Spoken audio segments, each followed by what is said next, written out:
ಅಥಾಥ ಆಯುಷ್ಕಾಮೀಯಂ ಅಧ್ಯಾಯಂ ವ್ಯಾಖ್ಯಾಸ್ಯಾಮಃ. ಇನ್ನು ಮೇಲೆ ಆಯುಷ್ಕಾಮಿಯ ಅಂದರೆ ಆಯುಷ್ಯವನ್ನು ಬಯಸುವವನಿಗೆ ಹಿತಕರವಾದಂತಹ ಅಧ್ಯಾಯವನ್ನು ಹೇಳಲಾಗತ್ತೆ ಅಂತ ತಿಳಿಸ್ತಾರೆ. ಅಥ ಶಬ್ದವನ್ನು ಮಂಗಳಾರ್ಥವಾಗಿ, ಹಾಗೆ ಅಥ ಶಬ್ದವನ್ನು ಇನ್ನು ಮುಂದೆ ಅಥವಾ ಅನಂತರ ಅನ್ನೋ ಅರ್ಥದಲ್ಲಿ ಹೇಳಿದ್ದಾರೆ. ಈ ಅಥಾಥ ಶಬ್ದ ಈ ಚಾಪ್ಟ್ರಲ್ಲಿ ಮಾತ್ರ ಅಲ್ಲ, ಪ್ರತಿ ಅಧ್ಯಾಯದಲ್ಲೂ ಸಹ ಆರಂಭದಲ್ಲಿ ಹೇಳ್ತಾರೆ. ಪ್ರತಿದಿನ ಒಂದು ವಿಷಯವನ್ನು ಕುರಿತು ಚರ್ಚೆ ಮಾಡುವಾಗ ಅಥಾಥ ಅಂತ ಉಚ್ಚರಿಸ್ತಾರೆ. ಅದಕ್ಕೆ ಪ್ರತಿ ಅಧ್ಯಾಯದ ಆರಂಭದಲ್ಲಿ ಈ ಅಥಾಥ ಅನ್ನೋದು ಇದೆ.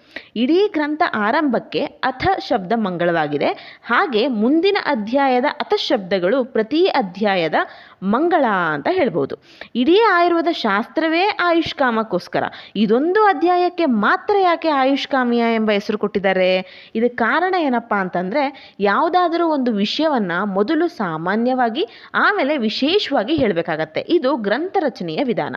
ಸೊ ಮೊದಲು ಸಂಕ್ಷಿಪ್ತವಾಗಿ ಆಮೇಲೆ ವಿಸ್ತೀರ್ಣವಾಗಿ ಹೇಳಿದರೆ ಸುಲಭವಾಗಿ ತಿಳಿಯುತ್ತೆ ಅಂತ ಈ ರೀತಿ ಗ್ರಂಥವನ್ನು ರಚಿಸ್ತಾರೆ. ಆದ್ದರಿಂದ ಈ ಅಧ್ಯಾಯದಲ್ಲಿ ಆಯುರ್ವೇದವನ್ನು ಸಾಮಾನ್ಯವಾಗಿ ಮತ್ತು ಸಂಕ್ಷಿಪ್ತವಾಗಿ ಹೇಳಿರುವುದರಿಂದ ಇದಕ್ಕೆ ಆಯುಷ್ಕಾಮಿಯ ಅಂತ ಅನ್ನೋ ಹೆಸರು ಬಂದಿದೆ. ಇದೇ ರೀತಿ ಚರಕ ಸಂಹಿತದಲ್ಲಿ ದೀರ್ಘಂಜೀವಿತೀಯ ಅಂತ ಕರೀತಾರೆ. ಎರಡರದ್ದು ಉದ್ದೇಶ ಒಂದೇ ಆಗಿದೆ. ಹಾಗೆಯೇ ಈ ಗ್ರಂಥವು ಕೇವಲ ಶಾಸ್ತ್ರಕರ್ತನ ಬುದ್ಧಿಯಿಂದ ರಚನೆ ಆಗಿರೋದು. ಈ ಮೊದಲಿಗೆ ಆಚಾರ್ಯರು ಹೇಳಿದ್ದನ್ನೇ ತಾನು ಪುನಃ ಹೇಳಿರುವುದಾಗಿ ಕೂಡ ತಿಳಿಸ್ತಾರೆ.